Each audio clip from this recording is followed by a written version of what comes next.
wabarakatuh. Daun salam dan kebaya. Dan jawab salam, mudah-mudahan hidupnya selalu bahagia. Jalan-jalan naik sepeda. Kali lagi dah. Assalamualaikum warahmatullahi wabarakatuh.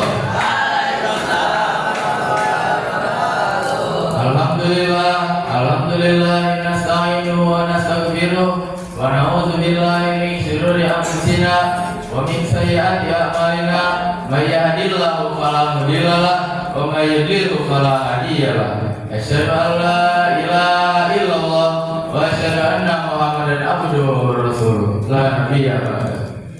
Pertama-tama yang saya hormati sekaligus yang saya tadimi yaitu Abi dan Umi, yang mudah-mudahan kita doakan beliau disehatkan terus badannya, panjangkan umurnya, digampangkan segala urusan-urusannya, dikabulkan segala hajat-hajatnya, keluarganya dijadikan keluarga yang sakinah, mawaddah, warahmah, dan selalu ada di dalam lindungan Allah Subhanahu wa taala. Amin amin ya Allah ya Rabbal alamin. Baiklah, tanpa berlama-lama lagi, berdirinya saya di sini bukannya untuk ingin membuat skim, apalagi membantu badan yaitu nge-gym. Akan tetapi berdirinya saya di sini akan mengutip tausiah yang berjudul Zolim. Hadirin dan hadirat rahimakumullah. Bicara tentang yang namanya zolim pasti sudah tidak asing lagi di telinga kita, karena pada dasarnya semua manusia yang hidup di muka bumi ini pasti pernah melakukan yang namanya perbuatan zolim. Mulai dari adik-adik yang masih balita, abang-abang yang udah remaja, sampai satria seperti kita, mungkin saja kita pernah melakukan yang namanya perbuatan zolim. Akan tetapi sebelumnya santri, ada yang tahu nggak siapa yang zolim? Mau tahu kan nih? Jadi zolim menurut bahasa yaitu wadu syai' laisa fi makani, yang artinya menempatkan sesuatu yang bukan tempatnya.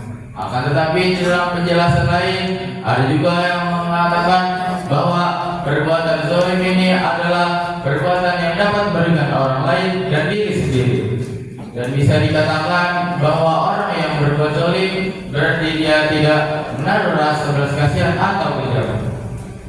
Dan agama kita yaitu agama Islam tidak pernah membenarkan kezaliman dalam bentuk apapun.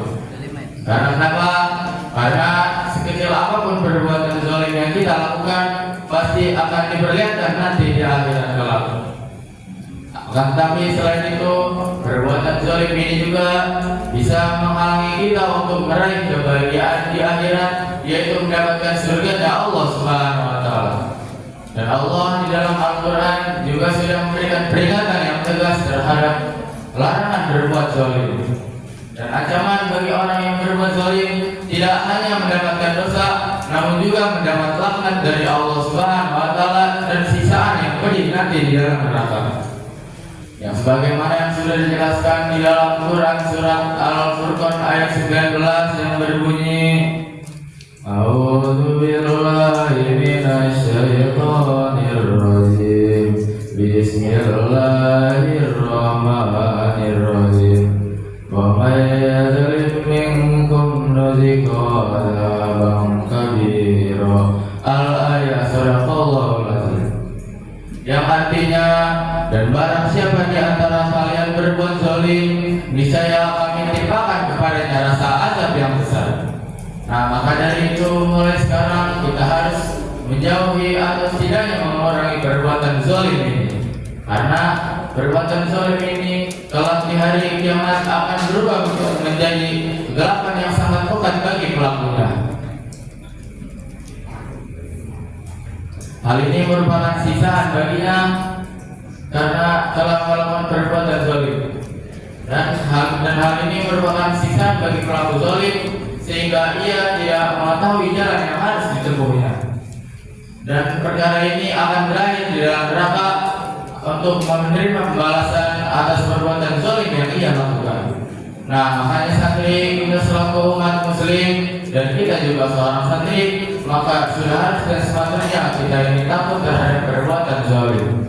Karena sudah dijelaskan di dalam hadis yang berbunyi Bismillahirrahmanirrahim, ittaquz zulma fa inna zulma zulmatun yaumal qiyamah. Al-hadis yang artinya takutlah kalian terhadap perbuatan zalim, karena sesungguhnya perbuatan zalim itu merupakan kegelapan di hari kiamat.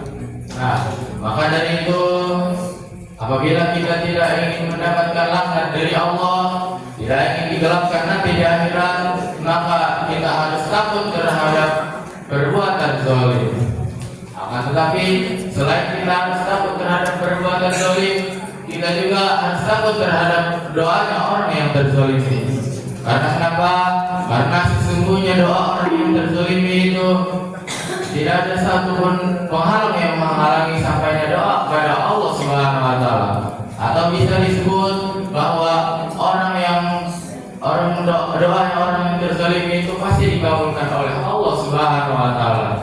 Sebagaimana yang sudah dijelaskan di dalam hadis yang berbunyi Bismillahirrahmanirrahim, ittaqi da'watal mazlumi fa innaha laisa bainaha wa bainallahi hijab. Yang artinya takutlah engkau terhadap doanya orang yang terzalimi, karena sesungguhnya di antara doa orang yang terzalimi dengan Allah itu tidak ada satu penghalang. Hadis riwayat Bukhari.